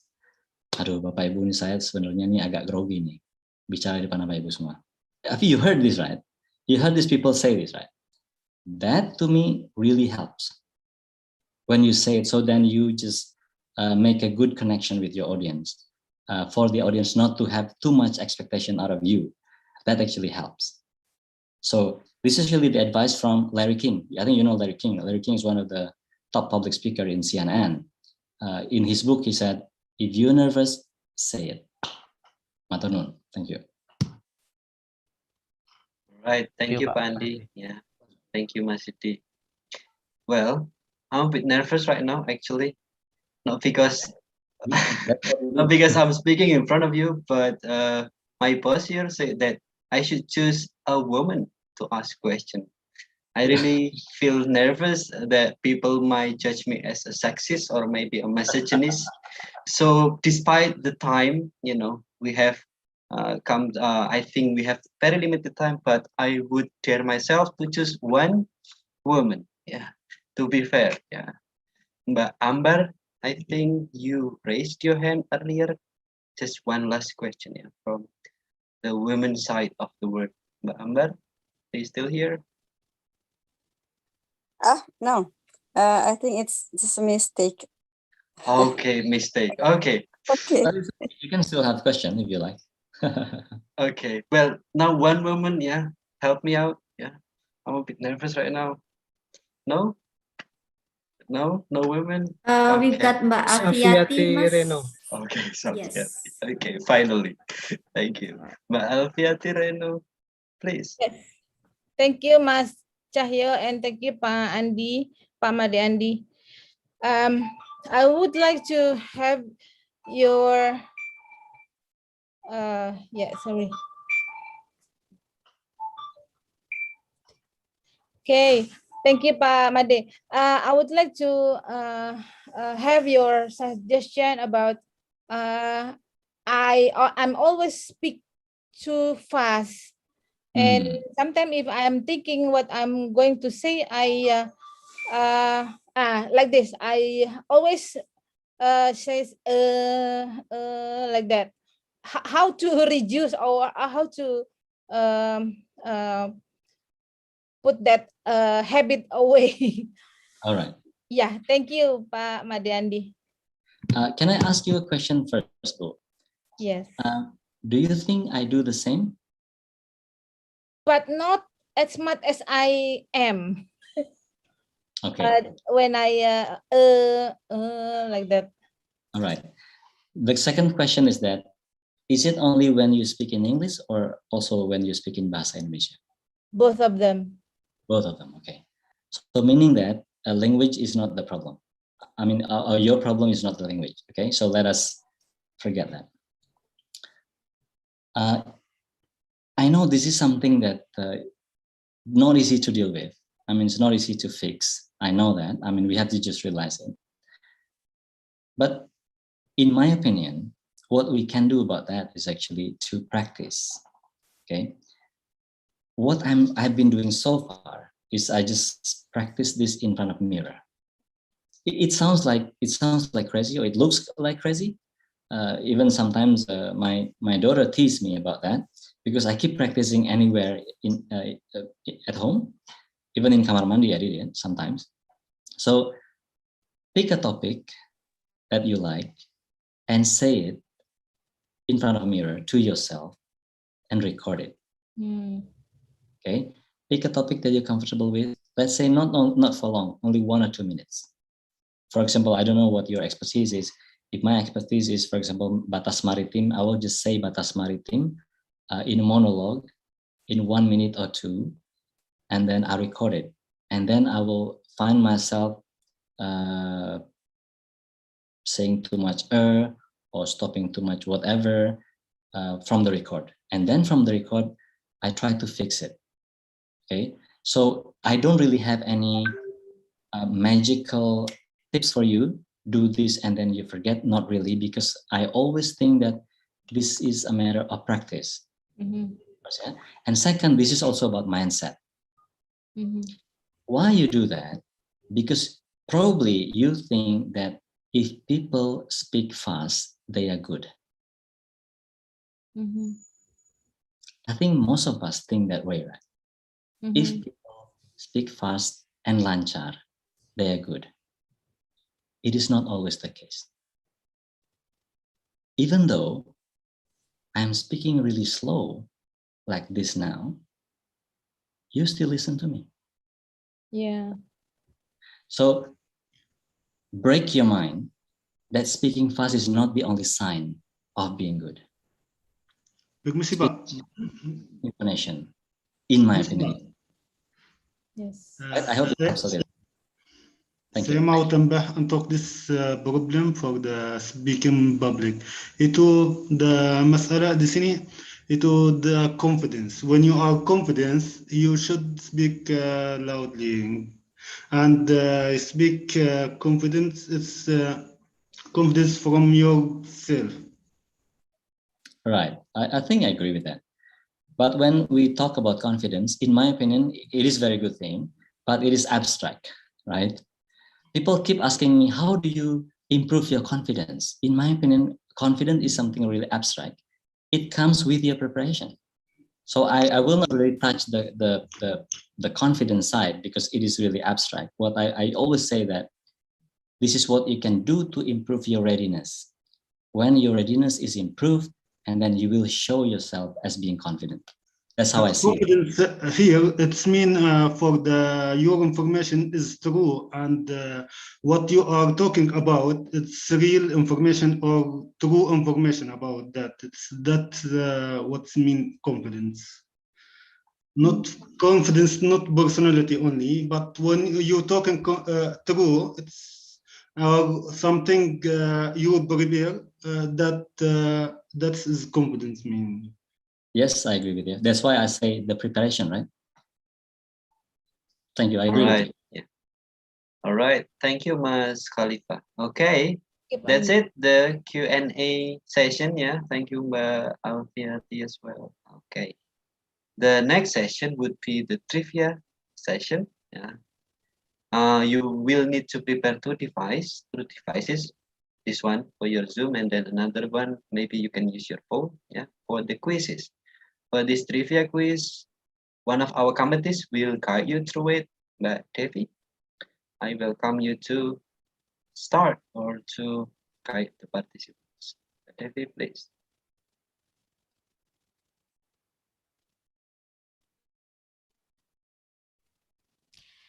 Okay, hi everyone. It's a pleasure to meet you all tonight. My name is Devi and it's time to have a quiz.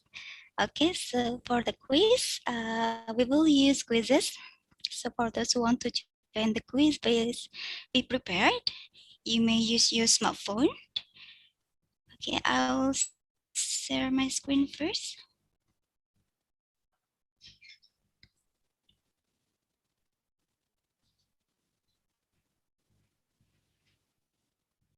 Okay, once again, for those who want to join the quiz, please prepare yourself. You may use your smartphone and then please go to this site,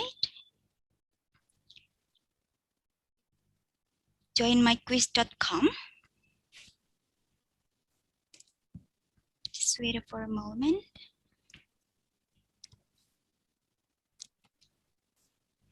Okay, so please go to this site, joinmyquiz.com, and then please enter this code 192118.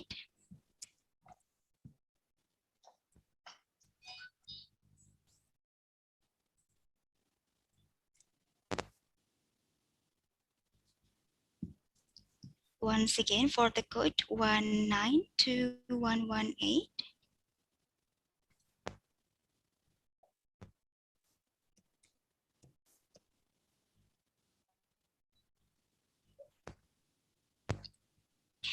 Okay, and then waiting for the participants. I'm going to tell you that for this quiz, we will pick two winners. And for the winners, they will get two special vouchers from us. The vouchers worth 150,000 rupees for our conversation program. So don't miss it. And make sure you join the quiz, all right?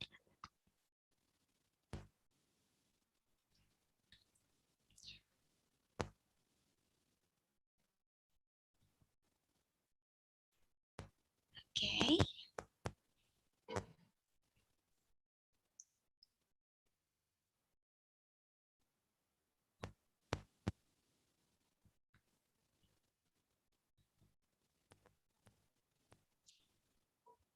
Still waiting.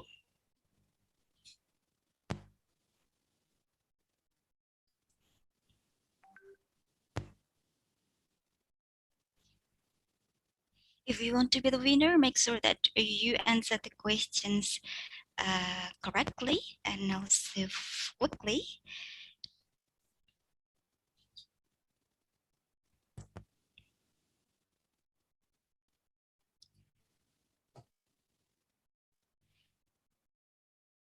Peggy 14.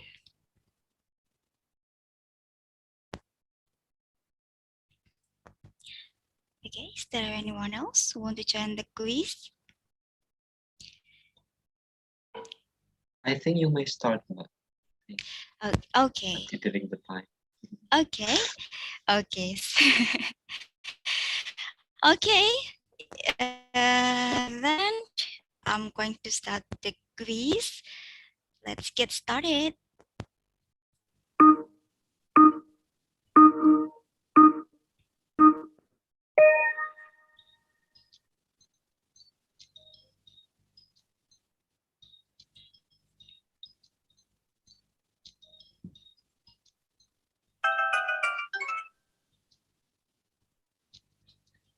How many legs does a spider have? Leg. 8. Gitu. What You name? need to catch a spider to get it. You need to catch a spider to count the legs.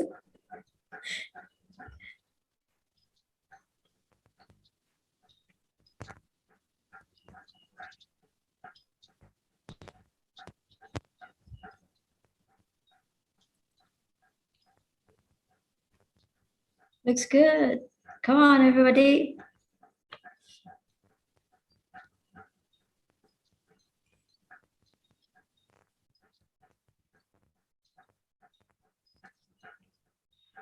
Okay, nice.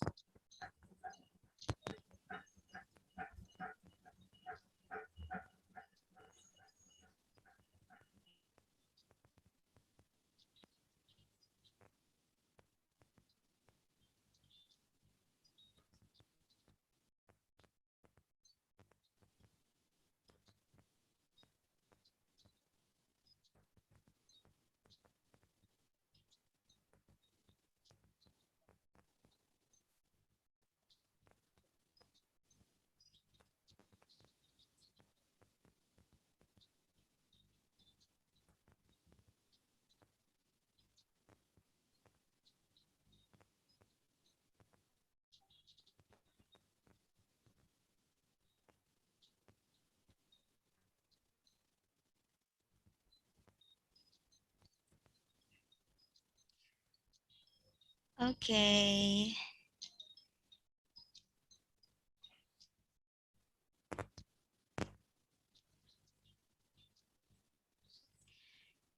Okay, so oh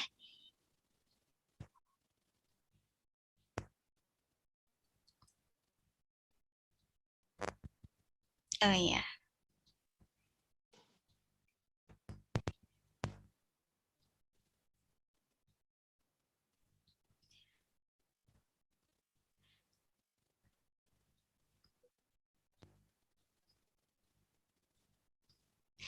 I think we have already got the winner.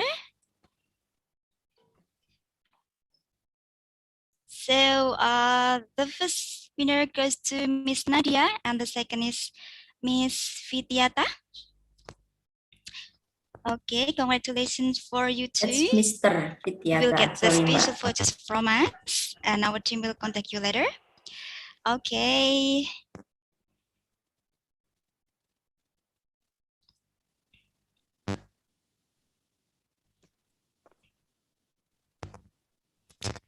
Okay, guys, I think this is the end of the trivia quiz. Thank you very much.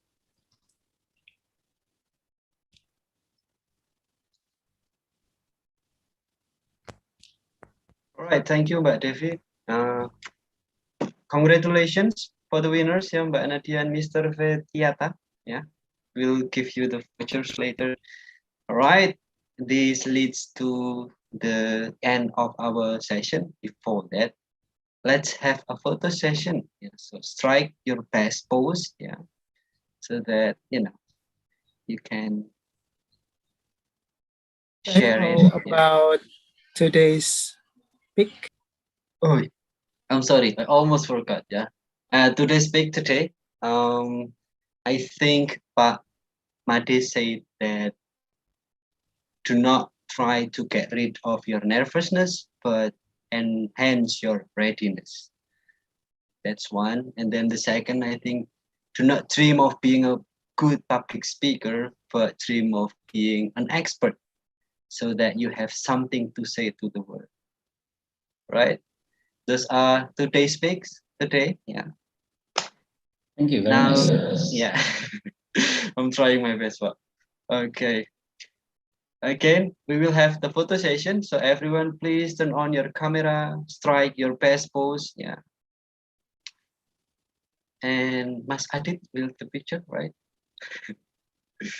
All right, hold on. Okay, we're gonna take the picture. So please switch on your video. We have 2 pages here. So we will start from first page. Give your best smile. Okay, cheers.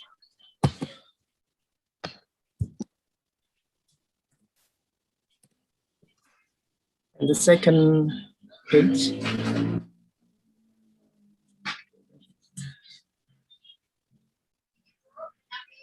wait, still wait.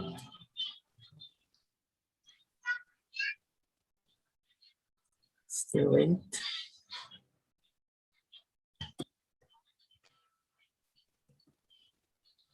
Okay, enough, Mr. Cahyo. All right, thank you so much, Mas Adit. All right. Well, this brings us to the end of the session and the end of this event. Yeah.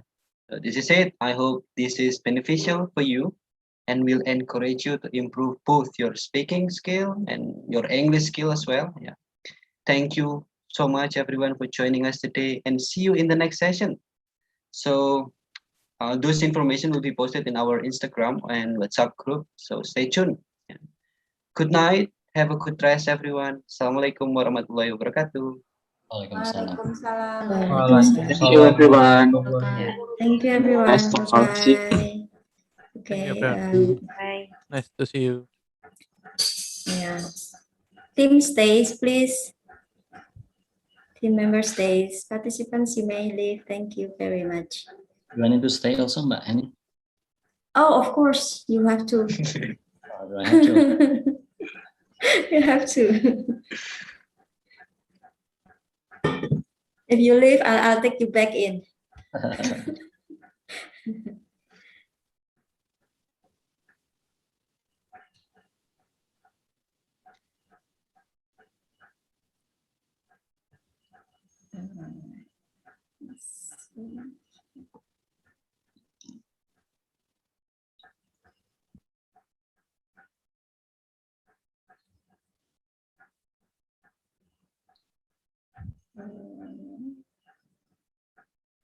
Okay. All participants are leaving already? Ini masih ada Mbak Tini. Mbak Tini? Who is Mbak Tini? Oh, who is Mbak Tini? Oh, okay, participant ya. Okay. Okay, right. Okay. Terima kasih teman-teman. Alhamdulillah sepertinya sih lancar-lancar saja. Looks so good on YouTube.